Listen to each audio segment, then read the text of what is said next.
사랑하는 신약 성경 통독하고 계시는 성도 여러분, 오늘 신약 성경 통독, 특별히 요한복음과 사도행전을 통해서 나는 영생을 받은 하나님 나라의 백성됨을 확인하는 우리 모두가 되기를 간절히 진심으로 축원합니다. 오늘 강의는 요한복음과 사도행전입니다. 요한복음의 핵심은 하나님의 나라는 영생의 나라, 하나님의 나라는 영생의 나라, 또 사도행전의 핵심은 하나님의 나라는 주 예수 그리스도에 관한 모든 것, 하나님의 나라는 주 예수 그리스도에 관한 모든 것이 되겠습니다. 특별히 사도행전에서 하나님의 나라가 예수 그리스도에 관한 모든 것이라는 의미는 예수님의 십자가와 부활에 강조점을 두고 있습니다. 사랑하는 여러분, 우리는 지난 시간 공관복음, 마태, 마가, 누가에 대해서 공부를 했습니다. 요한복음 포함해 신약 성경의 4복음서라고 우리가 말을 하지만 공관복음과 달리 요한복음은 예수님에 대해 다른 관점을 지니고 있다라고 지난 시간 말씀을 드렸습니다. 공관복음, 마태, 마가, 누가, 공관복음은 하나님 나라에 대해서 직접적으로 강조를 합니다. 반면에 요한복음은 하나님의 나라에 대해서 간접적으로 강조를 합니다. 특별히 요한복음은 직접적으로 혹은 겉으로 드러난 대표적인 표현으로 영생, 영원한 생명, 영생을 매우 많이 강조하는 복음서입니다. 이 영생이라고 하는 것에 대해서 공관복음은 그렇게 많이 설명하지 않습니다. 유일하게 요한복음이 영생에 강조점을 두고 있습니다. 영생과 더불어 예수님이 그리스도이시다라고 또 강조하는 복음서가 요한복음서이고, 성령님에 대해서 성령님이 보혜사 성령님이시다라고 이 보혜사라는 이 단어가 처음으로 또 많이 사용되는 복음서가 요한복음 되겠습니다. 그래서 먼저 요한복음의 이 특징, 또 구조, 핵심 단어, 핵심 요절, 핵심 말씀 등 이와 같은 순서로 요한복음에 대해서 한번 알아보도록 하겠습니다. 먼저 요한복음의 특징입니다. 요한복음은 대략 8가지 정도의 특징을 가지고 있습니다. 이 8가지의 특징은 공관복음, 마태, 마가, 누가에서는 발견하기 어려운 요한복음만의 고유한 특징이 되겠습니다. 먼저 요한복음은 사복음서 중에서 가장 늦게 기록된 복음서입니다. 그래서 가장 빨리 기록된 복음서가 마가복음, 그 다음에 마태복음, 그 다음에 누가복음 순서로 성서학자들이 생각을 합니다. 특별히 마가복음은 주후 50년에서 60년 사이에 기록됐다고 보는데, 가장 늦게 기록된 요한복음은 주후 70년에서 약 한 100년경 사이. 그래서 혹자는 마가복음이 50년, 60년, 어떤 분들은 한 65년 정도, 어떤 분들은 요한복음이 100년 지나서 기록되었다라고 보기도 합니다. 아무튼 요한복음이 가장 뒤늦게 기록된 복음서입니다. 그리고 요한복음은 두 번째 특징으로 영적인 복음서입니다. 영적인 현상, 영적인 상황에 대해서 많이 설명을 합니다. 그래서 이 영적인 현상에 대해서 설명을 하기 때문에 유대 문화권에 대해서 익숙하지 않은 타문화권에 대해서도 굉장히 좋은 접근성, 선교하기에 유용한 책이 요한복음이 되겠습니다. 세 번째, 요한복음은 비유에 대해서 예수님을 비유적으로 설명을 많이 합니다. 그래서 예수님을 빛 또는 예수님과 반대되는 어둠, 진리, 물, 떡, 이런 예수님과 관련된 상황, 사건, 또 예수님 그분 자체를 비유적으로 설명을 합니다. 그래서 이 유대 문화권이 아닌 유교나 불교나 도교, 또 심지어는 유럽 국가가 바바리안들에 의해서 점령된 원시 문화 상태에 있었어도 예수님을 비유적으로, 예수님은 빛이십니다, 예수님은 물이십니다, 떡이십니다, 성령은 물입니다, 이와 같은 진리를 비유 언어로 설명을 했을 때 타문화권에서도 예수님에 대해서 호감과 관심을 갖고 복음을 받아들이는데 아주 유용한 책이 요한복음이 되겠습니다. 또 네 번째 요한복음은 로고스 기원론에 대한 설명을 가지고 있습니다. 이 헬라어 로고스, 또 우리말 성경에서는 이 로고스가 말씀으로 번역이 됐습니다. 그래서 한번 성경을 통해서 한번 확인해 보도록 하겠습니다. 요한복음 1장 1절 말씀입니다. 말씀을 제가 읽어보겠습니다.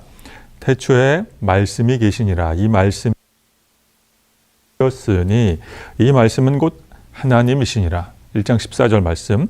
말씀이 육신이 되어 우리 가운데 거하심에 우리가 그의 영광을 보니 아버지의 독생자의 영광이요 은혜와 진리가 충만하더라. 이 말씀이라는 우리말 성경의 말씀으로 번역된 이 단어가 헬라어에서는 이제 로고스라는 단어입니다. 그래서 사실은 이 말씀이 누구를 가리키냐면 예수님을 가리키는 단어입니다. 그 말인즉슨 예수님이 로고스이시다라고 설명을 하고 있는 것입니다. 다시 말씀드리면 이 성경 요한복음 1장에서 말하는 말씀이 요한복음의 저자는 예수님을 지칭하는 단어인데 비유적으로 예수님을 비유적으로 말씀이라고 지금 기록을 남겼는데 이 말씀의 헬라어는 로고스이고 즉 예수님이 로고스이다라고 지금 요한복음이 주장하고 있는 것입니다. 그래서 이런 점들이 공간복음과 다릅니다. 마태복음은 아브라함부터 예수님까지를 14대 끊어서 위에서부터 아래로 예수님의 기원을 설명을 하고 누가복음은 반대로 이제 예수님부터 하나님으로 아래에서 위로 역사가 역순환적으로 아브라함은 역사가 처음부터 최근까지 누가복음은 이제 최근에서 기원 시대까지 역순으로 거꾸로 거슬러 올라갑니다. 또 특이하게 누가복음은 예수님의 유년 시절에 대한 기록이 있습니다. 그리고 마가복음은 전체 16장 중에서 예수님의 순환과 십자가 고난당함에 대해서 굉장히 주목하는 성경입니다. 그런데 이런 공간복음의 특징과 달리 요한복음은 처음부터 태초의 사건을 이 창조의 사건을 다루는 복음서가 요한복음인데 그런데 태초에 어떤 일이 있었냐면 말씀이 있었다라고 말하고 있습니다. 이 말씀은 예수님입니다. 그래서 우리가 요한복음을 읽을 때 말씀이라고 하는 이 부분에 예수님을 넣으면 우리는 너무나도 쉽게 금세 이해가 됩니다. 한번 제가 적용해서 읽어드리겠습니다. 태초에 예수님이 계시니라. 이 예수님이 하나님과 함께 계셨으니 이 예수님은 곧 하나님이시니라. 1장 14절입니다. 예수님이 육신이 되어 우리 가운데 거하심에 우리가 그의 영광을 보니 아버지의 독생자의 영광이요 은혜와 진리가 충만하더라. 그래서 우리는 이 말씀이란 자리에 예수님을 대신 넣으면 금세 이해가 됩니다. 이와 같은 효과를 바로 요한복음의 저자가 노리고 있었던 것입니다. 다시 말해 예수님은 어떤 우리 가운데 있다가 잠깐의 희락을 주고 떠나는 산타클로스나 요정 같은 존재가 아니라 우리의 문제를 해결하는 슈퍼히어로 같은 존재가 아니라 사람들과 함께 계신 존재. 그래서 말씀이 육신이 되어 우리 가운데 거하신 존재. 우리와 함께 고통당하시고 우리와 함께 기뻐하시고 우리와 함께 음식을 먹고 잠들고 우리에게 가르침을 주신 분, 웃고 떠들고 희노애락을 즐기신 분, 그분이 사실은 영원하신 로고스이셨고 영원하신 말씀이셨고 유한한 인간 세계에 속해 계셨다. 그분은 나사렛이란 지역에서 활동하신 그리스도 되신 예수라는 청년이었다라고 요한복음이 밝히고 있습니다. 그러면 왜 이 말씀 로고스 예수라고 요한복음에 특별히 좀 공간복음과 다른 방법으로 예수님을 소개하고 있느냐면 히브리인들과 다른 이 헬라적 사고방식에 노출된 사람들 때문입니다. 즉 히브리인들은 이 말씀이라는 이 단어가 히브리인들은 히브리어로 다바르입니다. 다바르. 즉 이 다바르는 하나님의 계시의 뜻을 담고 있는 의미입니다. 이 히브리어로 말씀은 하나님의 계시를 담고 있는 다바르인데, 반면에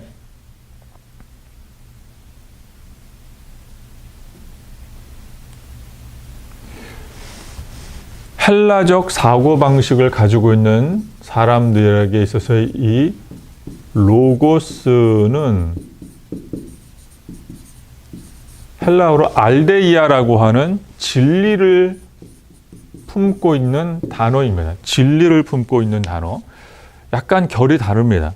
그래서 이 헬라화된 교육을 받은 1세기 당시에 이 성경적 관점에서 보면 이방인들, 헬라인들, 또 이 헬라화된 유대인들, 예수님 태어나기 전부터 유대인들은 사실 그리스 헬라화된 학교 시설과 문화에 많이 노출되어 특별히 유대인 지도자 계층 중심으로 헬라화 교육을 많이 받았습니다.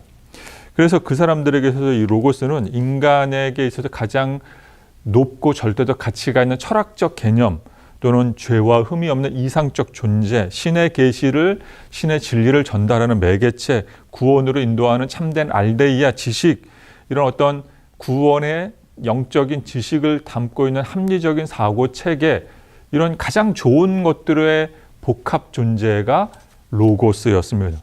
그래서 예수님을 단순히 이 히브리적 관점에서 말씀으로 소개하면 이 헬라화된 사람들은 반감을 갖고 수용하지 못하지만, 헬라화된 사람들에게 로고스, 알데이아를 품고 있는 그분이 예수님이다라고 소개하면 이 헬라화 시대의 많은 사람들은 예수님에 대해서 거부감을 가지지 않고 쉽게 받아들이고 수용했기 때문입니다. 헬라적 사고를 가진 사람들에게 복음이 백발백중 명중할 수 있도록 요한복음은 예수님을 로고스로 설명을 하고 있습니다. 또 이어서 다섯 번째, 요한복음에서는 명확한 책의 기록 목적을 남겨두었습니다. 말씀을 통해서 한번 또 확인해 보도록 하겠습니다. 요한복음 20장 31절 말씀입니다. 제가 이 말씀을 좀 읽어보겠습니다. 오직 이것을 기록함은 너희로 예수께서 하나님의 아들 그리스도 되심을 믿게 하려 함이요. 첫 번째. 그리고 두 번째.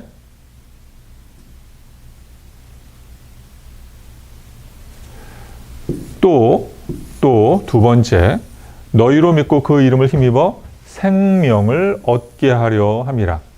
생명. 이것이 이제 요한복음에서 강조하는 영생이 되겠습니다. 영원한 생명.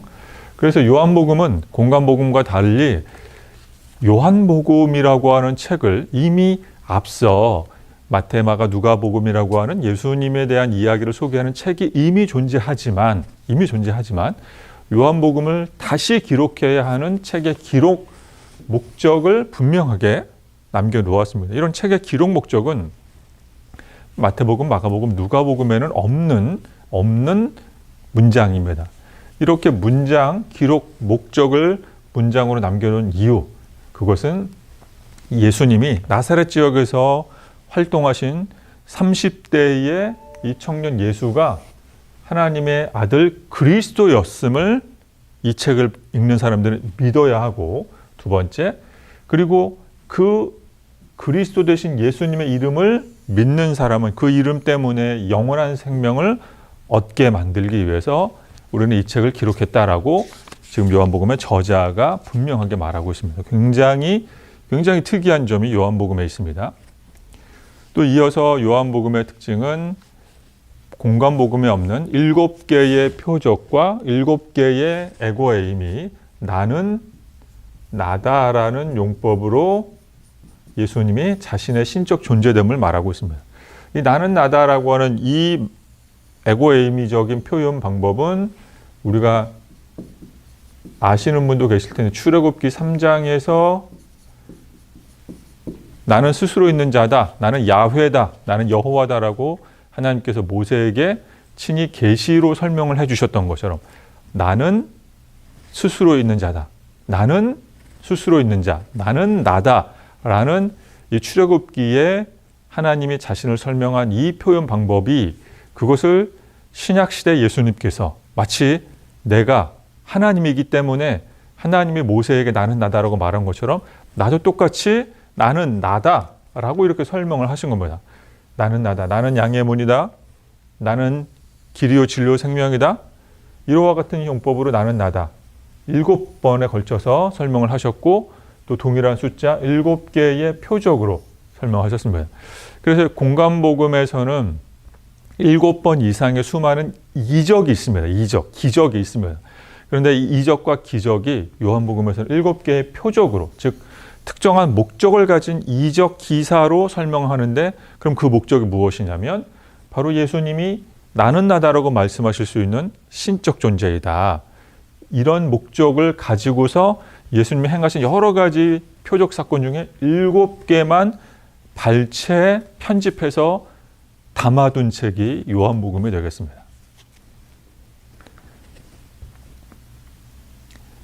자, 그래서 한번 예수님의 이 표적 한번 살펴보겠습니다. 표적과 에고에임이 나는 나다 용법을 한번 도표를 통해서 한번 확인해 보도록 하겠습니다. 그래서 표적은 표적이라고 말한 이유는 그 예수님이 메시아이심을 알려주기 위해서입니다. 그리고 에고에임은 출애굽기에 말해서 나는 야훼다, 나는 나다라고 말씀하신 하나님처럼 예수님은 하나님이다, 예수님은 하나님의 아들이다, 독생성자이다, 이것을 설명하기 위한 7개의 표현 방법을 말합니다. 그래서 차례차례 보시면 첫 번째 표적, 예수님이 물로 포도주를 만든 요한복음에만 있는 고유 표적 사건입니다. 그 의미는 예수님은 하나님처럼 창조주이시다 라고 하는 것을 말씀하는 것이고, 그리고 예수님의 첫 번째 에고의 의미는 나는 생명의 떡이다, 요한복음 6장에 있습니다. 그리고 예수님의 두 번째 표적은 왕의 신하의 아들을 살려주신 사건입니다. 그래서 그 의미는 예수님에게 생명의 능력이 있다, 영생의 능력이 있다는 것을 알려주는 것이고, 두 번째 예수님의 에고의 의미는 나는 세상의 빛으로 왔다, 요한복음 8장에 있습니다. 또 9장에도 있습니다. 또 세 번째 표적은 베데스다 연못에서 38년 된 명제를 고쳐주신 요한복음에만 있는 고유한 사건, 이것의 의미는 예수님은 참된 은혜이시다, 베데스다, 은혜의 집이라고 하는 뜻인데, 베데스다, 은혜의 집에 많은 사람들이 연못이 동할 때 이 치유의 기적을 말하고 들어가지만 사실 그것은 가짜 은혜이다. 그런데 베데스다 은혜의 집에 참된 예수님이 옴으로 인해서 진짜 은혜의 사건으로 38년 된 병자가 고침을 받는 일이 발생했다. 이것이 베데스다 연못 사건의 의미입니다. 그리고 세 번째 예수님의 에고의 의미는 나는 양의 문이다, 요한복음 10장에 있습니다. 네 번째 표적 사건은 오병이어 기적 사건. 그래서 유일하게 오병이어 기적 사건이 예수님이 행한 이적 사건 중에 사복음서에 다 들어가 있다라고 말씀을 드렸습니다. 예수님이 행하신 일 중에도 사복음서에 있는 것이 있습니다. 예수님 행하신 일 중에서 예를 들면 최후의 만찬 같은 것들은 다 복음서에 있지만 예수님 행하신 기적 중에서는 유일하게 오병이어가 사복음서에 다 기록되어 있습니다. 또 이것의 의미는 예수님은 생명의 떡이다, 하늘로부터 내려온 생명의 떡. 또 예수님 네 번째로 나는 선한 목자다, 에고에임이 말씀하신 요한복음 10장에 있습니다. 이어서 표적 다섯 번째, 예수님은 무리를 걸으신 사건이 나옵니다. 요한복음 6장에. 그래서 자연 만물도 창조주이신 예수님께 순종하는 것을 알려주고, 또 다섯 번째 에고의 의미로 나는 부활이요 생명이다, 요한복음 11장에. 그래서 죽은 나사로를 살리면서 예수님께서 말씀을 하시고, 여섯 번째 표적으로는 실로암 시각장애를 고쳐주는 사건이 요한복음 9장에 있습니다. 그래서 예수님이 세상의 빛 되심을 알려줍니다. 그래서 특별히 요한복음 8장에서 나는 세상의 빛이다 라고 공개적으로 설명하신 예수님께서 요한복음 8장에서 실로암 안 못 보는 장애인을 고쳐줌으로 인해서 내가 세상의 빛됨을 증명해낸 사건이 바로 이 요한복음 9장의 실로암 시각장애인을 고쳐낸 사건이 되겠습니다. 그리고 여섯 번째로 예수님은 나는 부활의 생명이다, 에고의 의미를 말씀하시고 요한복음 11장에 나옵니다. 그리고 이제 요한복음 11장에서 일곱 번째 표적으로 죽었다가 살아난 나사로 사건이 있습니다. 그리고 이것은 예수님만이 부활이요 생명임을 알려주는 영적인 의미가 있고, 예수님은 마지막 나는 나다 에고에이미 용법으로 나는 참 포도나무다, 요한복음 15장에서 말하고 있습니다. 그래서 잘 살펴보면 요한복음 이 11장의 7개의 표적이 점차 확산되는, 의미가 깊어지는 것을 보면서 마지막 11장에서 죽은 나사로가 살려낸 것을 최고의 방점되는 표적 사건으로 후반부의 기록을 남기면서 예수님의 부활과 연결되어 가고 있는 이 문학적 표현 방법이 담겨 있는 것을 우리는 보게 됩니다. 그리고 이제 요한복음 11장, 12장까지가 예수님의 공개적인 사역이 요한복음에서는 정리가 되고, 13장부터는 이제 예수님이 제자들과의 친밀한 시간을 갖게 됩니다. 그래서 요한복음의 특이점이 11장부터 12장까지는 공개적으로 대중 앞에서의 사역 내용이 있다면, 이제 13장으로 넘어가면 예수님이 자신의 제자들하고만 따로 시간을 갖는 이 친밀한 모습을 보게 됩니다. 이제 다음 요한복음의 특징입니다.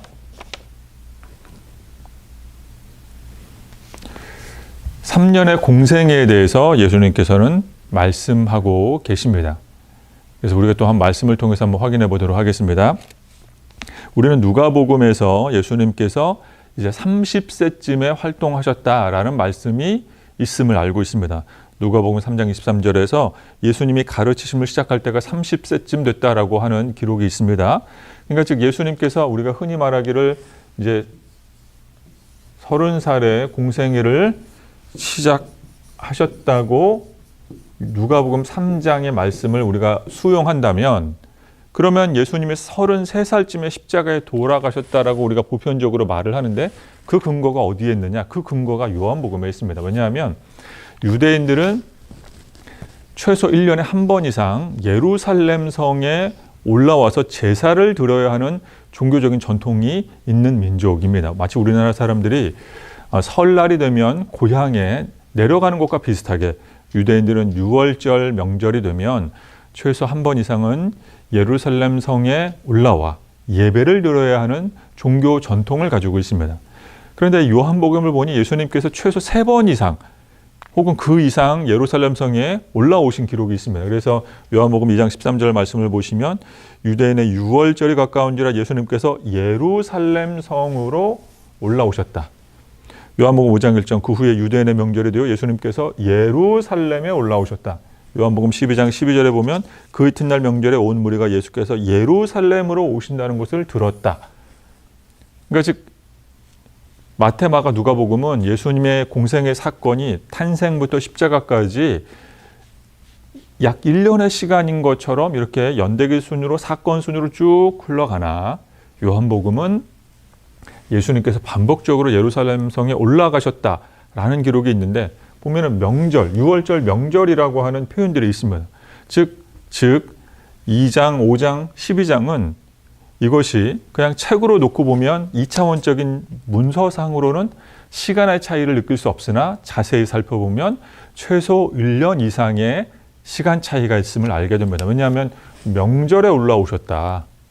즉 1년의 차이가 있습니다. 2장과 5장과 22장 차이는 최소 1년 이상의 차이가 존재합니다.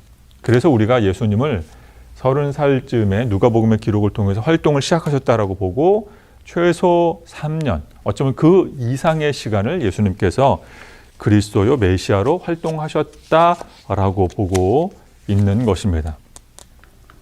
또 이어서 예수님의 마지막 8번째 특징, 보혜사 성령님에 대해서 강조하고 있습니다. 보혜사라고 하는 말은 헬라어로 파라클레토스입니다. 말씀을 또 읽어보겠습니다. 요한복음 14장 16절 내가 아버지께 구하겠으니 그가 또 다른 보혜사 너희에게 주사 영원토록 너희와 함께 있게 하겠다. 근데 여기 보면 또 다른 보혜사라고 되어 있습니다. 또 다른 보혜사. 그렇다면 원래의 보혜사가 있습니다. 근데 이 보혜사 파라클레토스라는 헬라어가 어떤 의미가 있냐면 곁에서 돕는 존재입니다. 곁에서 돕는 분, 곁에서 돕는 존재, 그게 파라클레토스인데, 그러면 지금 곁에서 돕는 분, 지금 제자들 곁에서 돕는 분이 누구죠? 예수님입니다. 예수님. 즉 보혜사는 예수님을 가리키는 1차적인 표현인데, 예수님께서 나 외에 다른 보혜사를 보내주겠다. 그래서 예수님께서 내가 너희를 떠나 하늘로 올라가는 게 유익하다고 말씀하신 겁니다.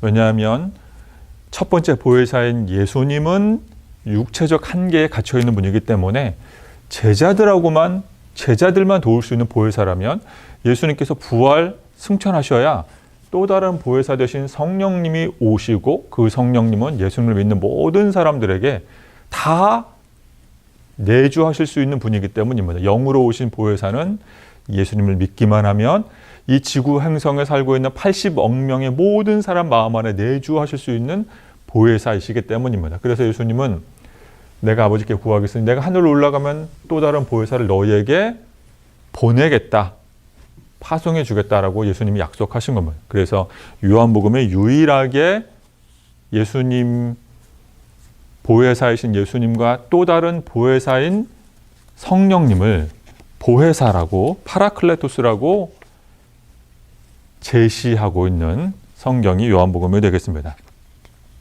자, 이어서 이제 요한복음의 특징을 설명을 드렸고, 이어서 요한복음의 구조를 설명을 드리겠습니다. 그래서 요한복음의 구조를 어느 정도는 숙지하고 계셔야 요한복음을 읽어 나갈 때 또 역시 흐름이 끊기지 않고 재미있게 읽어 나가실 수가 있습니다. 요한복음의 구조, 첫 번째 1장은 이제 요한복음의 로고스 기원, 즉 서론과 이제 세례 요한의 증언이 나옵니다. 예수님이 하나님의 어린 양이다. 예수님이 하나님의 어린 양이다. 설명을 합니다. 예수님이 어린 양이다라고 설명하는 복음서도 역시 요한복음이 유일합니다. 그리고 요한복음 2장에서 11장으로 가면 이제 예수님의 공생애, 예수님이 여러 대중들에게 공적으로 자신의 메시아됨을 나타내는 사건과 말씀들이 11장까지 나와 있고, 그리고 12장, 13장으로 넘어가면 이제 예수님이 제자들에게만 말씀해 주신, 알려주신 사적인 사역 내용들. 그래서 예수님께서 제자들만 모아놓고 이제 세족식을 하신다던가, 제자들만 모아놓고 따로 포도나무 비유를 말씀해 주신다던가 하는 내용들이 요한복음 12장, 17장에 있습니다. 그리고 이제 18장으로 넘어가면 예수님께서 순환 당하시는 내용들이 나와 있고, 18장, 19장으로 넘어가면 예수님의 부활과 책의 기록 목적이 나와 있습니다. 20장까지, 19장이 아니라 20장까지입니다. 20장, 19장에서 20장까지,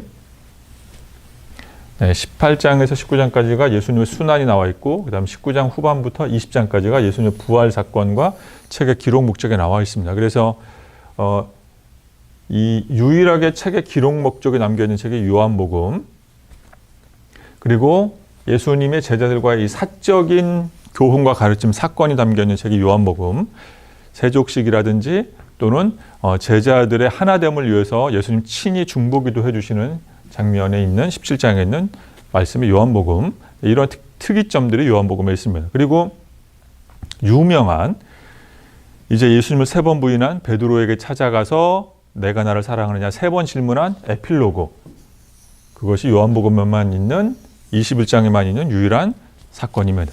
그래서 베드로의 입장에서는 사실 예수님을 부인하고 사도행전으로 넘어가서 바로 이제 제자에서 증인으로 변화된 모습이 나와도 무관한데, 상관이 없을 것 같은데, 괜찮을 것 같은데, 21장에 예수님이 내가 나를 사랑하느냐라고 말씀하시는 베드로의 입장에서는 다소 감추고 싶고 창피한 에필로그의 사건을 기록한 책이 요한복음이 되겠습니다. 왜 그러면 이 베드로의 입장에서 삭제하고 싶은, 편집해서 발췌해서 없애내고 싶은 이 에필로그의 사건, 갈릴리 호수로 다시 찾아오신 예수님의 이야기가 요한복음에 기록됐냐면, 예수님께서는 대표적으로 베드로를 만나 주셨지만 그 외의 제자들도 그와 같이 사후 조치, AS 조치가 예수님께서 제자들에게 베풀어 주셨다라고 하는 것을 알려주기 위해서입니다.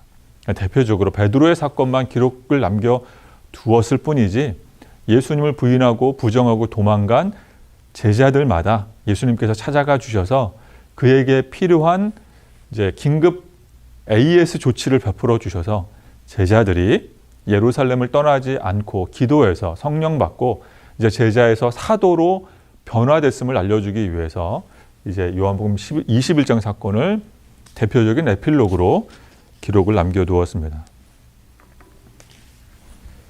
이제 이어서 요한복음을 이해하기 위한 요한복음의 핵심 단어 또 핵심 구절들을 설명을 드리겠습니다. 공간복음에는 없는 요한복음에 있는 단어들이 무엇이냐면 로고스, 아들, 생명, 진리, 영생, 영광, 보혜사입니다. 그리고 이 모든 단어들은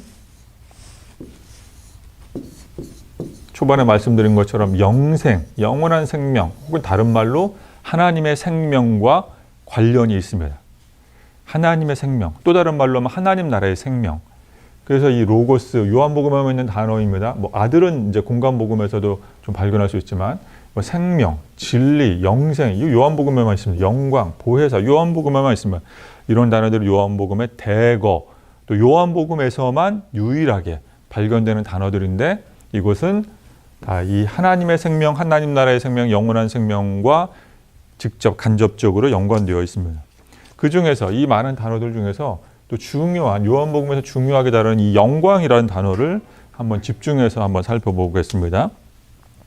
요한복음 17장 24절 말씀입니다. 17장 24절 말씀.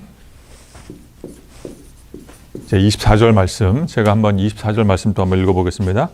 아버지여 내게 주신 자도 나 있는 곳에 나와 함께 있어 아버지께서 창세전부터 나를 사랑하심으로 내게 주신 나의 영광을 그들에게 보게 하시기를 원하옵나이다. 나의 영광. 영광이라고 말하고 있습니다. 영광.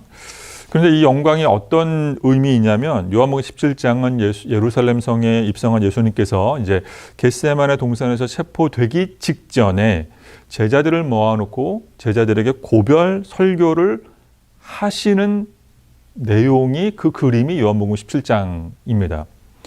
즉 예수님께서 요한복음 17장에 제자들에게만 주시는 고별 설교를 하시면서 또 이제 앞으로 흩어질 제자들이 하나가 되어야 한다라고 하는 제자들만을 위한 중보기도를 예수님께서 베풀어 주십니다. 그리고 이제 요한복음 13장에 보면 세족식을 예수님께서 하셨고 그리고 그 세족식 후에 가룟 유다가 예수님을 팔아 넘기기 위해 이제 집 밖으로 나갑니다. 그때 이제 이 가룟 유다의 배신으로 인해서 십자가 언도가 나타나는데 이제 유대인들이 고용한 폭도들이 와서 예수님을 체포하게 되는데 그것이 예수님께서는 뭐라고 하시냐면 나의 영광이다 라고 하십니다. 나의 영광.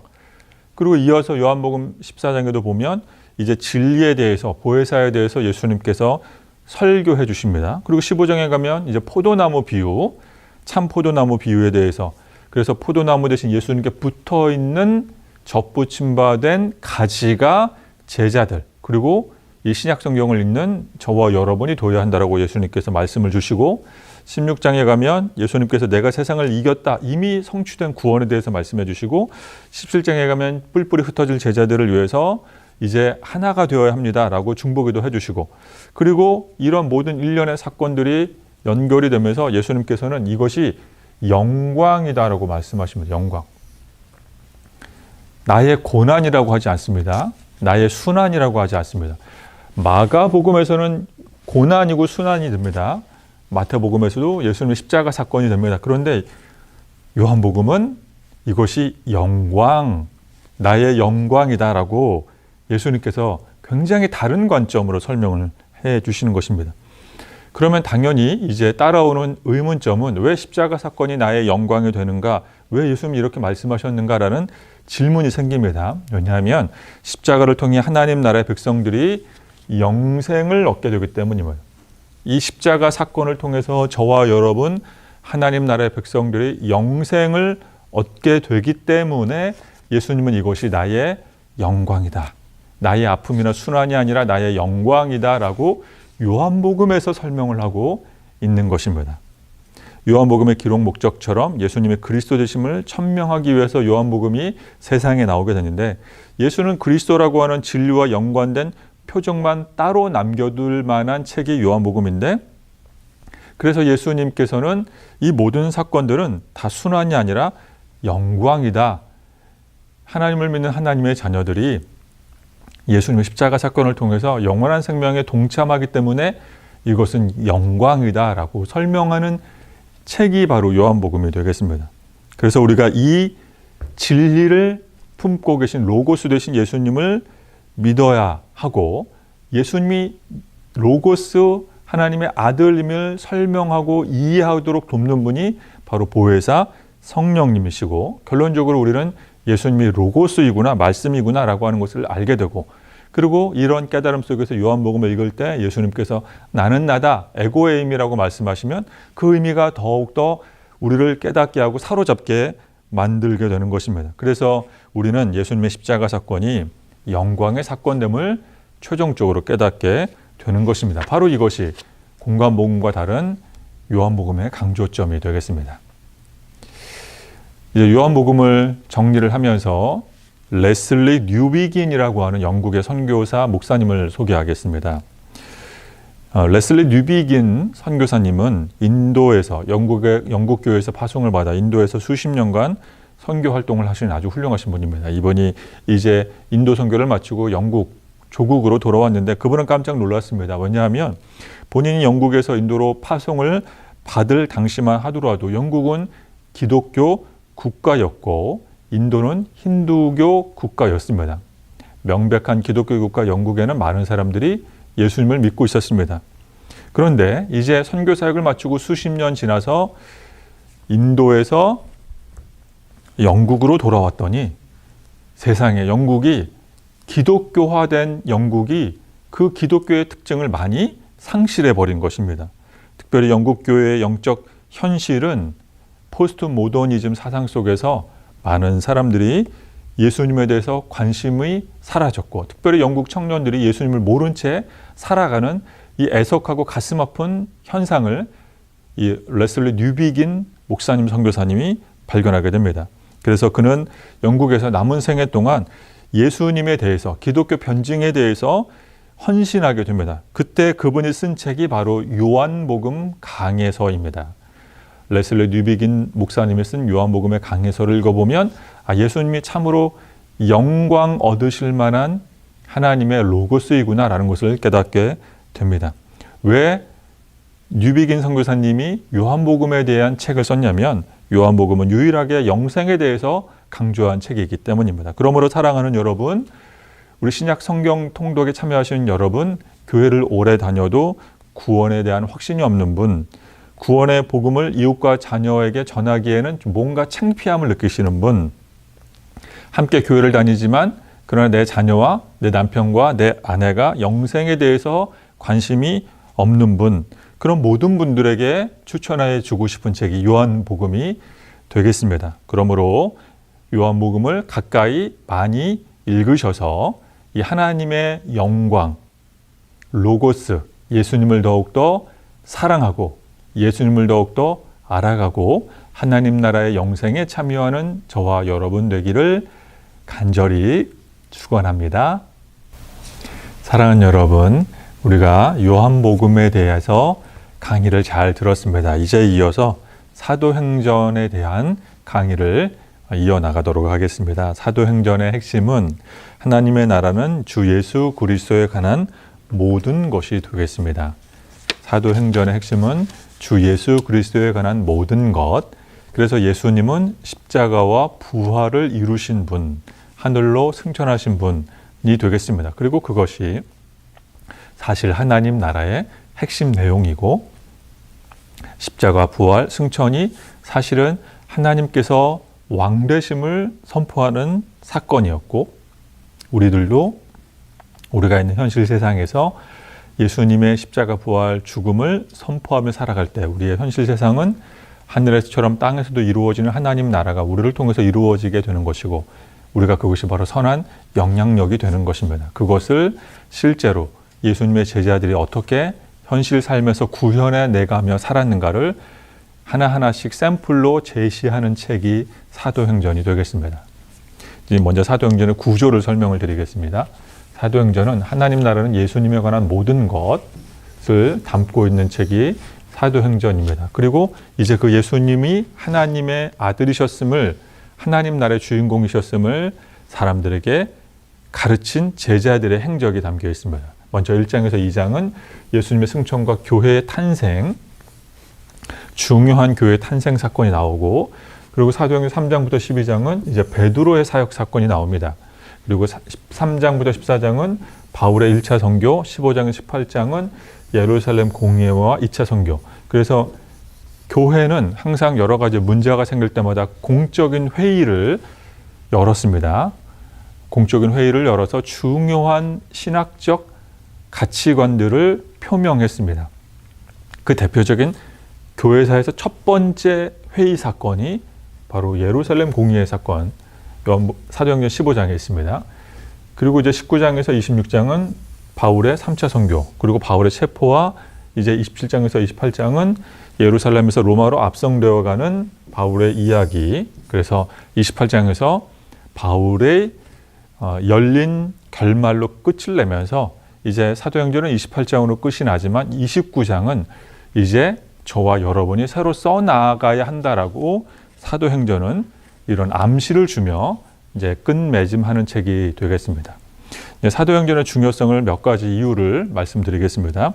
첫 번째, 복음서에 없는 예수님의 부활과 승천에 대한 이야기가 있습니다. 그래서 복음서에서는 약간 소량, 미비한 예수님의 부활 승천 사건이 복음서에서 미비하게 소량으로 담그고 있는 이 사건이 사도행전에서는 많은 분량을 투자해서 예수님의 부활 승천에 대한 이야기를 담고 있고, 두 번째, 사도행전은 교회의 시작, 첫 걸음을 알리고 있습니다. 그래서 늘 이 땅의 교회가 부패하고 무능하고 이 땅의 교회가 변질되어 갈 때마다 많은 사람들은 깨어있는 신학자, 성서학자들은 교회가 정말 예수님과 관련이 있는 단체인가 질문을 던졌습니다. 그런데 교회 공동체가 예수님과 깊은 연관성 안에서 이 땅 위에 태동했음을 알려주는 책이 바로 사도행전이 되겠습니다. 세 번째, 예수님과 교회의 연결점을 설명하는 책이고, 네 번째, 하나님 나라 복음의 진행 과정을 설명하고 있는 책이고, 어떻게 복음이 갈릴리에서 시작해서 나사렛으로 시작해서 예루살렘에서 끝맺지만 이 예수님을 믿는 작은 종교 공동체가 어떻게 1세기 당시에 헬라화된 모든 그 근동지방에 퍼져나가고, 그리고 성경에는 없지만 이와 같은 복음이 퍼져나가는 구조가 어떻게 전 세계로 확장됐는지 우리가 어떻게 그려보고 상상할 수 있는지, 그 모든 복음의 진행 과정, 하나님 나라 복음의 진행 과정을 상세하게 기록한 책이, 그리고 다섯 번째, 하나님 나라가 무엇인지 구체적으로 설명을 합니다. 하나님 나라는 예수 그리스도에 관한 것이라고 하는 것을 설명하는 책이 사도행전이 되겠습니다. 또 우리가 하나씩 이 다섯 가지를 한번 살펴보겠습니다. 첫 번째, 복음서에 없는 예수님의 부활 승천 전까지의 일화를, 그 전승을 담고 있습니다. 1장 3절 말씀, 사도행전 1장 3절. 그가 고난 받으신 후에 또한 그들에게 확실한 많은 증거로 친히 살아계심을 나타내사 40일 동안 그에게 보이시며 하나님 나라의 일을 말씀하시니라. 사도행전에서 부활과 승천 사이의 기간이 약 한 40일 정도였다라고 말하고 있습니다. 이것이 이제 사도행전에 있는 유일한 기록입니다. 그래서 부활하시고 하늘로 올라가시기 전까지가 40일이었다라고 말하고 있습니다. 이 40일 동안 예수님은 제자들을 만나셨고, 그리고 40일 동안 예수님은 예루살렘 성에 머물며 성령 세례를 기다려야 한다라고 제자들에게 가르침을 주셨고, 또 예수님은 이 성령 세례를 받으면 예루살렘과 온 유다와 사마리아 땅끝까지 내 증인이 되어야 한다라고 하는 가르침도 주셨습니다. 두 번째, 교회의 첫 시작을 알리고 있습니다. 사도행전 2장 37절 42절 말씀, 제가 또 한번 말씀을 읽어보겠습니다. 그들이 이 말을 듣고 마음에 찔려 베드로와 다른 사도들에게 물어 이르되 형제들아 우리가 어찌할꼬 하거늘 베드로가 이르되 너희가 회개하여 각각 예수 그리스도의 이름으로 세례를 받고 죄 사함을 받으라 그리하면 성령의 선물을 받으리니. 그래서 우리가 이 지점에서 눈여겨볼 점은 교회는 회개 그리고 세례, 성령 이것들이 어우러져서 시작됐다라고 하는 겁니다. 특별히 성령님은 교회가 이 땅 가운데 첫 등장할 때 중요한 역할을 감당하신 분이 성령님인 것을 우리가 알게 됩니다. 이어서 39절 말씀 이 약속은 너희와 너희 자손과 모든 먼데 사람 곧 주 우리 하나님이 얼마든지 부르시는 자들에게 하신 것이라 하고 또 여러 말로 확증하여 권하여 이르되 너희가 이 패역한 세대에서 구원을 받으라 하니. 그래서 우리가 교회는 부름받은 사람들이 모이는 곳, 또 구원의 소식을 전하는 곳이 교회라는 것을 알게 됩니다. 이어서 41절 42절 그 말을 받은 사람들은 세례를 받으매 그날의 신도의 수가 3,000이나 더하더라. 그들이 사도의 가르침을 받아 서로 교제하고 떡을 떼며 오로지 기도하기를 힘쓰니라. 그래서 우리가 이것을 통해서 교회는 성만찬을 하는 곳이라는 것을 우리가 알 수가 있습니다. 유월절, 오순절 절기에 집단으로 세례를 받고 또 성령 세례를 체험한 제자들이 이제 예수는 그리스도라고 하는 여러 유대 땅 외에 여러 헬라화된 지역에서 온 사람들에게 그 헬라화된 지역의 언어로 그 사람들 태어난 외국어 언어로 복음을 전하면서 하나님 나라 복음을 전할 때 그들은 깜짝 놀라게 됩니다. 그리고 그것이 우리 사도행전 우리말 성경에서는 방언이라고 말합니다. 그래서 이 땅 가운데 처음 나타난 방언은 외국어를 번역하는 언어였습니다. 외국어 방언이었습니다. 그러나 고린도전서에 나온 방언은 또 다른 성향의 것인 것을 참고로 말씀드립니다. 특히 예루살렘에 모인 유대인들은 베드로의 설교를 듣고 양심의 가책을 느끼며 자발적으로 교회의 구성원이 됩니다. 우리가 이것을 첫 번째 교회, 첫 교회, 초대 교회라고 말합니다. 초대 교회, 첫 번째 교회. 이 세상의 교회가 처음으로 얼굴을 드러내는 위대한 탄생 순간입니다. 그래서 이런 첫 번째 교회는 성령의 임재, 회개와 세례, 가르침, 교제와 성만찬 이런 특징이 있고 또 이런 특징들이 지금 오늘날의 교회에서도 고스란히 전통을 이어받아 그 전통을 이어가고 있습니다. 세 번째, 예수님의 사역과 교회의 연결점을 설명하는 복음서가 설명하는 책이 사도행전입니다. 죄송합니다. 그래서 아까 제가 조금 전에도 말씀드렸듯이 이 땅에 있는 수많은 교회가 완벽하지 않습니다. 교회가 때로는 완벽했으면 좋겠지만 금이 간 그릇처럼 물 새는 항아리처럼 교회가 변질되고 부패하고 문제의 온상이 될 때마다 많은 깨어있는 신학자들은 목회자들은 교회가 정말로 예수님의 공동체가 맞는가라는 질문을 던지게 됩니다. 그럴 때 우리가 다시 말씀으로 돌아가 보면 교회는 예수님 때문에 이 땅 위에 발생한 공동체임을 깨닫게 됩니다. 이 깨달음 속에서 교회의 갱신, 교회의 개혁은 언제나 역사 속에서 일어났습니다. 또 말씀을 보겠습니다. 사도행전 2장 31절 이하의 말씀. 미리 본 고로 그리스도의 부활을 말하되 31절 말씀. 미리 본 고로 그리스도의 부활을 말하되 그가 음부에 버림이 되지 않고 그의 육신이 썩음을 당하지 하시리라 하더니 이 예수를 하나님의 살리시니라. 우리가 다 이 일의 증인이로다. 그래서 증인된 사람들이 초대교회만 있는 것이 아니라 오늘날 저와 여러분이 증인의 사명을 받아들여서 예수님은 썩지 않고 부활하셨다라고 말하는 사람들이 모인 곳이 바로 교회입니다.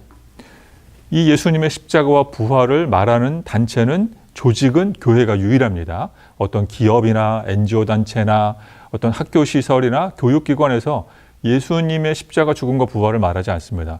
오직 교회만이 말하고 있습니다. 그래서 이런 점들이 바로 예수님과 교회의 연결점, 뗄래야 뗄 수 없는 공생관계임을 말하고 있습니다. 이어서 33절 이하의 말씀.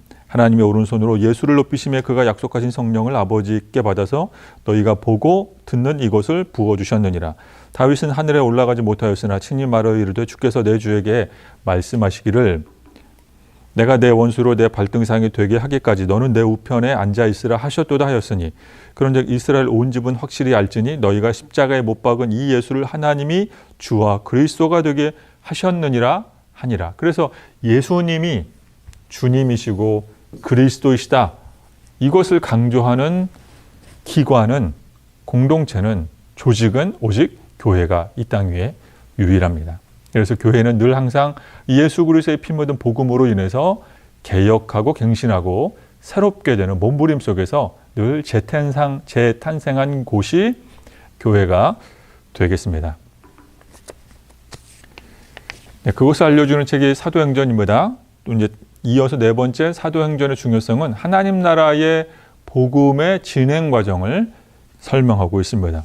그래서 예수님께서 부활 승천하시면서 너희는 성령의 권능을 받고 세례를 베푸는 내 제자가 되라라고 말씀하셨는데 그것이 사도행전 1장 8절에 주신 말씀입니다. 그런데 이 예수님의 말씀이 8장 1절에서 참 재미있게도 1장 8절의 말씀이 8장 1절에서 현실화된 것을 우리는 사도행전을 통해서 보게 됩니다. 말씀을 또 한번 읽어보겠습니다.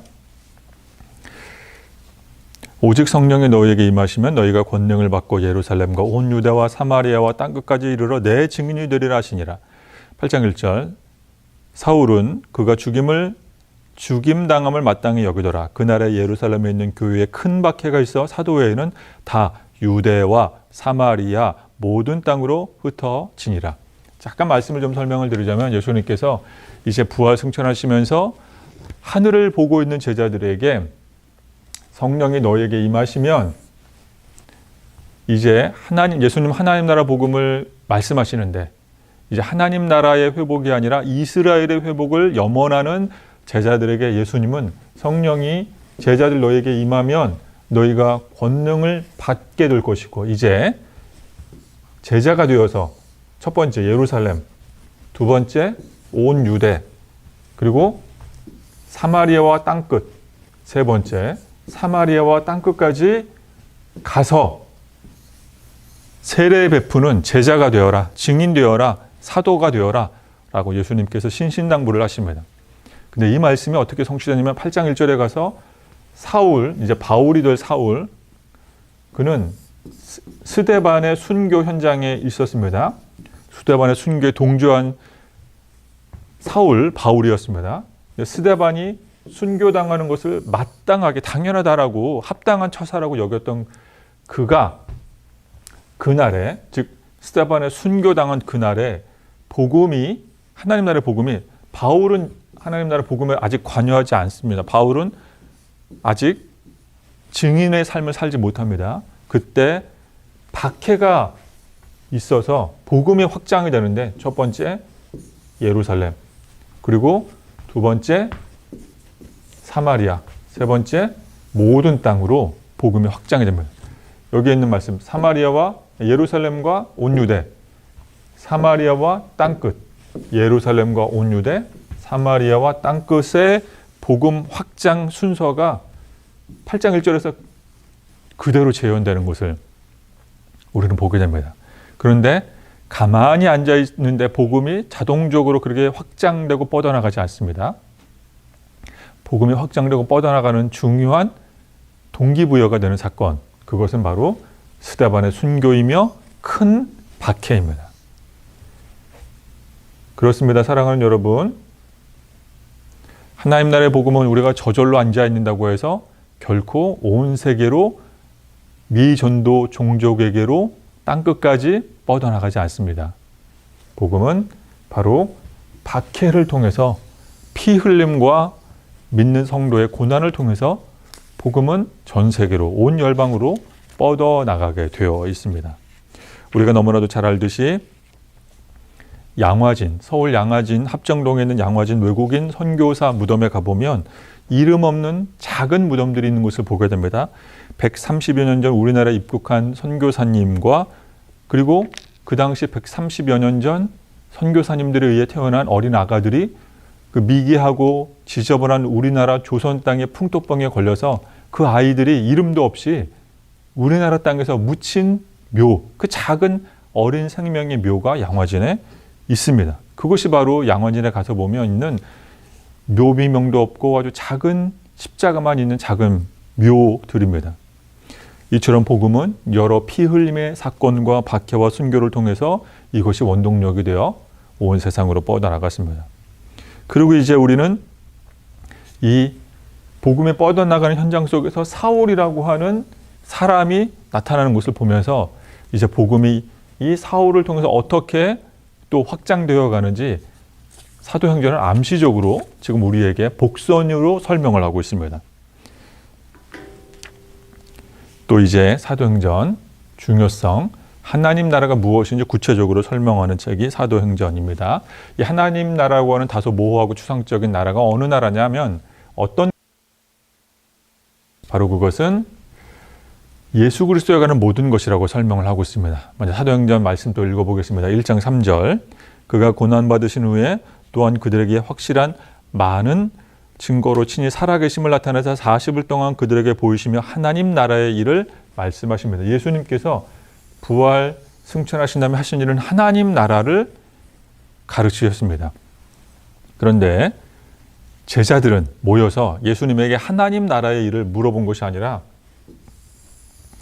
이스라엘 국가, 당시 로마에 의해 지배를 받고 있던 이스라엘 국가의 독립 현황에 대해서 물어봅니다. 즉 똑같은 공생의 제자와 스승의 삶을 살았지만 여전히 제자들은 성령 받지 않은 제자들은 예루살렘에 모였지만 하나님 나라에 대한 관심은 없고 이 현실 세상 이스라엘 나라에 대한 관심으로만 가득 차 있는 이 무지한 무지몽매한 제자들의 모습을 우리는 보게 됩니다. 무지한 제자들의 모습을 보게 됩니다. 그래서 우리가 이 제자들의 모습이 때로는 나의 모습일 수도 있겠다, 우리의 모습일 수도 있겠다라고 하는 이런 반성 속에서 또 말씀을 또 한번 읽어봐야 합니다. 이제 하나님 나라를 가르치신 예수님, 그리고 그 예수님을 극적 사건을 통해서 믿게 된 바울이 이렇게 말하고 있습니다. 사도행전 마지막 28장에서 바울이 온 이태를 2년을 자기 셋짐에 머물면서 자기에게 오는 사람을 다 영접하고 하나님 나라를 전파하며 주 예수 그리스도에 관한 모든 것을 담대하게 거침없이 가르치더라. 하나님 나라에 관한 것을. 그래서 사도행전은 1장에서 예수님이 말한 하나님 나라가 마지막 28장에서 바울이 말한 하나님 나라로 끝맺게 되는, 하나님 나라로 시작해 하나님 나라로 끝나는 책이 사도행전이고 그 하나님 나라 복음을 담고 있는 공동체가 교회이고 그것을 말하는 제자들이 바로 증인이다라고 말하고 있습니다. 그래서 온 2년 동안 바울이 이제 가택 연금 당했지만 그러나 자신을 방문하는 모든 사람들에게 예수 그리스도의 부활 승천 사건을 말하면서 그것이 하나님 나라였다라고 바울이 가르치고 있다. 그것을 말하는 책이 사도행전이 되겠습니다. 그래서 우리는 이제 사도행전은 28장으로 끝났지만 열린 결말로 끝난 사도행전의 다음 29장은 우리가 써내려 가야 한다는 다짐 속에서 사도행전을 읽어야 합니다. 하나님 나라가 뿌리가 되어 그 뿌리 속에서 줄기가 자라나 예배, 선교, 십자가, 구원, 교회, 성찬, 세례, 또 사랑, 공평, 정의, 여러 가지 교회 사역 등이 열매로 맺히게 됨을 우리는 반드시 알아야 합니다. 그래서 우리가 신앙생활을 하다가 교회의 회의감을 갖거나 또 열심히 선교 사역, 교회 사역을 섬겼는데 마음에 상처를 받거나 성령 충만을, 성령 세례를 사모해서 기도했지만 어떤 감화 감동을 받지 못했을지라도 그럴지라도 우리는 사도행전을 읽어나가면서 하나님 나라 백성됨을 우리는 다시 한번 회복해야 할 줄로 믿습니다. 간절히 바라기는 사도행전을 읽으면서 이제 29장의 새로운 주인공이, 하나님 나라의 주인공이 바로 저와 여러분 모두가 다 되기를 간절히 진심으로 축원합니다. 이제 사도행전 강의 또 요한복음 강의를 마무리하면서 천국의 열쇠라는 책을 소개해 드리도록 하겠습니다. A.J. 크로닌, 아치볼드 조셉 크로닌이라고 하는 영국의 의사 선생님이 있습니다. 이 사람은 의사이지만 유명한 소설가입니다. 독실한 믿음의 사람입니다. 이 사람은 사실 대학생 시절에는 의대를 나와서 광산 마을로 내려가 병원을 개업해 광부들의 건강을 책임졌던 아주 훌륭한 의학 박사입니다. 그런데 그가 나중에 이 광부들의 삶에 대한 지식을 바탕으로 천국의 열쇠라고 하는 소설을 쓰게 되는데 좋은 반응을 얻게 되어 이 천국의 열쇠라고 하는 책은 나중에 영화로도 개봉하게 되었고 1944년, 그러니까 이 책이 1941년에 쓰게 되었는데 이 영화는 당시 유명한 우리 영화배우였던 그레고리 팩이라고 하는 헐리우드 영화배우 주연으로 해서 1944년에 개봉해 역시 이 영화도 큰 인기를 끌게 됩니다. 이 A.J. 크로닌이라고 하는 이 의사이자 소설가에 의해서 쓰여진 이 책. 지금은 우리나라 중고등학생의 필독서입니다. 저도 역시 중고등학교 시절에는 읽지는 않았고 제가 이제 신학생이 됐을 때 20대 또 때로는 30대 초반까지도 저는 이 책을 많이 여러 번 수차례 읽었던 아주 감명 깊게 읽었던 책입니다. 책의 내용을 잠깐 설명을 드리자면 천국의 열쇠의 주인공은 이제 그레고리 팩 이 영화 배우가 맡은 프랜치스 치섬 신부의 이야기입니다. 프랜치스 치섬 선교사, 프랜치스 선교사. 이 프랜치스 선교사는 당시 영국이 이제 개신교와 카톨릭 사이에 심한 종교 다툼 가운데 부모가 죽게 되고 그래서 이제 부모 없이 성장하게 된 프랜치스 치섬이 친척집에 맡겨져 성장하다가 첫사랑과의 실패 또 그 가운데서 하나님의 부르심, 소명의식을 깨닫게 되어 이제 신학교에 들어가게 되고 신부가 되는 이야기입니다. 그리고 이제 신학교를 졸업해서 이제 성직자가 된 프랜치스 치섬은 탄광촌에서 가난한 사람들을 돌보는 부교육자, 부목사의 삶을 살면서 첫 목회를 하게 되고 그리고 그 중에서 이제 선교사로서의 또 사명을 발견하게 되어 중국으로 가게 됩니다. 그래서 책의 많은 내용이 이제 중국 선교를 하고 있는 프랜치스 치섬 선교사님의 이야기입니다. 그런데 프랜치스 치섬이 처음 중국에 갔더니 자기 선배 선교사가 교회를 세워놓고 많은 중국인 회심자들, 성도를 얻었다라고 하는 기존의 선교 보고서를 바탕으로 이제 선교를 하러 갔는데 가보니 교인이 한 명도 없는 겁니다. 알고 봤더니 그 전 선배 선교사가 돈으로, 물질로 교회에 나오면 돈을 주는 이런 것으로 인해서 가짜 교인들을 명부만 작성했던 것입니다. 그냥 겉만 멀쩡한 교회 건물만 세워놓고 이제 교회에서 영국 교회에서 지원을 받아서 겉만 멀쩡한 교회 건물만 세워놓고 중국인들이 그 교회만 나오면 돈을 주면서 그저 허울만 있는 이름뿐인 가짜 크리스천들을 양상해낸 것입니다. 그래서 프랜치스 치섬 선교사가 이제 중국 땅에 도달했을 때 교인은 없고 건물만 하나 있는 상태에서 그는 이제 선교사의 삶을 살게 됩니다. 그는 자신의 생명과 건강을 아끼지 않고 최선을 다해서 선교를 합니다. 때로는 강도떼에게 자신의 생명을 빼앗길 뻔한 적도 있고 홍수와 도적대를 만나기도 합니다. 교회의 재산을 빼앗기기도 합니다. 때로는 폭도들에 의해서 교회가 불타버리기도 합니다. 그는 사고를 당해서 한쪽 눈에 실명하게 되고 다리도 다쳐서 평생 절름거리게 되고 또 척추를 다쳐서 이제 평생 구부정하게 살게 됩니다. 그는 수십 년 동안 중국에서 여러 가지 선교 사역을 했지만 사진 한 장 남기지 않습니다. 그래서 그가 이제 선교 사역을 다 마치고 은퇴할 나이가 되어서 조국 영국으로 돌아오게 될 때 그가 섬겼던 중국 마을에 많은 사람들이 모두 나와서 그를 환영하며 그를 반겨주며 중국으로 보내게 됩니다. 그 중국인들은 그 전에 선교사처럼 돈으로 교회를 나온 사람들이 아닙니다.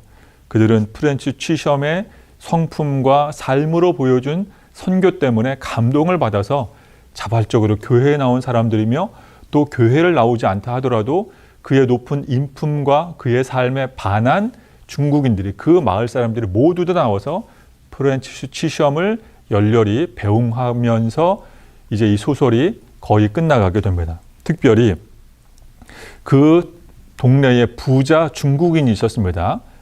고집센 부자 중국인도 마지막에 갔을 때는 프렌치 시험을 향해서 감화 감동을 받아 내가 당신이 믿는 기독교를 믿겠다라고 말할 정도였습니다. 그러나 아쉽게도 그의 선교 흔적은 하나도 남지 않습니다. 교회는 불타버렸고 사진 한 장 남지 않았고 조국인 영국 교회에 보고할 만한 선교 자료가 하나도 없게 된 상태에서 그는 영국으로 돌아오게 됩니다.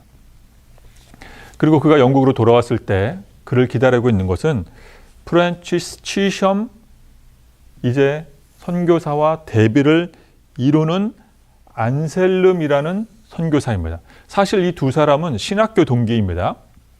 그런데 프렌치스 치섬은 하나님의 소명과 사명을 따라서 탄광촌에 가기도 하고 중국의 오지로 가기도 합니다.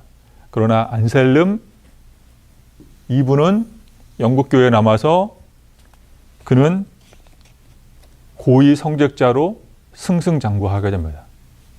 그는 고위 성직자가 되어 이제 프렌치 치섬 선교사 같은 사람들은 말 한마디면 파면시킬 수 있을 만한 교회의 높은 자리에 오르게 됩니다. 영국이 파송한 선교사들을 총감독하고 있습니다. 영국 교회의 여러 부분을 총감독하는 총괄 책임을 지고 있는 안셀름 목회자입니다. 그래서 프렌치 치섬 신부는 안셀름 자신의 신학교 동기 친구를 찾아가서 이제 혹시라도 나에게 내가 선교사하고 이렇게 마쳤는데 연금을 받을 수 없는지 물어봅니다. 그러나 안셀름은 당신이 한 선교 사역에 근거가 없다. 자료가 남지 않았다. 연금을 주기가 어렵다라고 하는 거절의 이야기를 하게 됩니다. 그리고 그러면 이제 프렌치 치섬은 이렇게 얘기를 합니다. 안셀름 선교사와 동향 친구였고 신학교 동기였으니 우리가 자랐던 그 고향 동네 그 교회를 이제 내가 마지막으로 죽을 때까지 목회하다가 내가 살 수는 없느냐 물어봅니다. 안셀름은 그 교회는 사실 내가 은퇴하면 갈 교회였는데 허락해 주지 않으려고 합니다. 하지만 마지막 순간 이 소설의 마지막 순간에 안셀름은 마음을 바꿔서 프렌치 치섬이 고향 교회에 가서 목회할 수 있도록 배려하게 됩니다. 그래서 A.J. 크로니는 천국의 열쇠, 하나님 나라, 천국, 하나님 나라에 입성할 수 있는 열쇠는 누가 가졌느냐라고 사실 독자들에게 물어보고 있는 것입니다. 소명과 사명의 길을 따라서 생명까지 아끼지 않았던 프렌치스 치섬 같은 사람이 천국의 열쇠를 지녔느냐, 아니면 편안한 안방에서 이제 승승장구하며 명예와 실질적인 유익을 따랐던 안셀름 같은 사람이 천국의 열쇠를 지녔느냐. 물론 우리는 머리로는 프렌치스 치섬 같은 사람이 천국의 열쇠를 지녔다라는 것을 알고는 있습니다만 현실 세상에서는 우리는 많은 사람들이 안셀름의 길을 따르고 있는 것이 우리의 현실입니다. 박수받고 존경받고 갈채받는 것은 안셀름 같은 사람들입니다.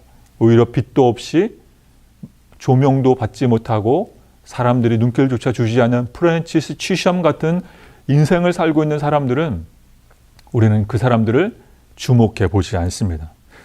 20대 시절에 순수했던 저는 천국의 열쇠 책을 읽으며 눈물로 밤을 지새운 적이 많이 있습니다. 저는 지금도 이 천국의 열쇠 책을 보면서 나는 지금 어떤 목회로 가고 있는가라고 스스로 질문해 보기도 합니다. 사랑하는 여러분, 우리는 요한복음과 사도행전의 강의를 들었습니다. 우리가 요한복음과 사도행전의 강의를 들으면서 영생 얻은 하나님 나라 백성 됐음을 확신하게 됐다면 이제 사도행전적 삶을 살아야 할 줄로 믿습니다. 하나님 나라 복음을 전하는 증인의 삶을 살아야 할 줄로 믿습니다. 그러므로 하나님 나라의 열쇠, 천국의 열쇠, 영생의 사람 다 되시기를 예수님의 이름으로 축원합니다. 이제 강의를 마치며 질문 문제입니다. 사도행전 1장 28장의 질문. 누구의 나라를 전파하며 주 예수 그리스도에 관한 모든 것을 담대하게 거침없이 가르치더라. 바울의 이야기입니다. 세 글자. 누구의 나라인지 정답을 성경을 통해서 찾으셔서 우리 카카오톡을 통해서 반장님에게 말씀하시는 분들은 영상을 보셨고 성경을 읽은 것으로 간주하게 되겠습니다. 네, 사랑하는 여러분, 이제 신약 성경 통독 3번째 강의를 마칩니다.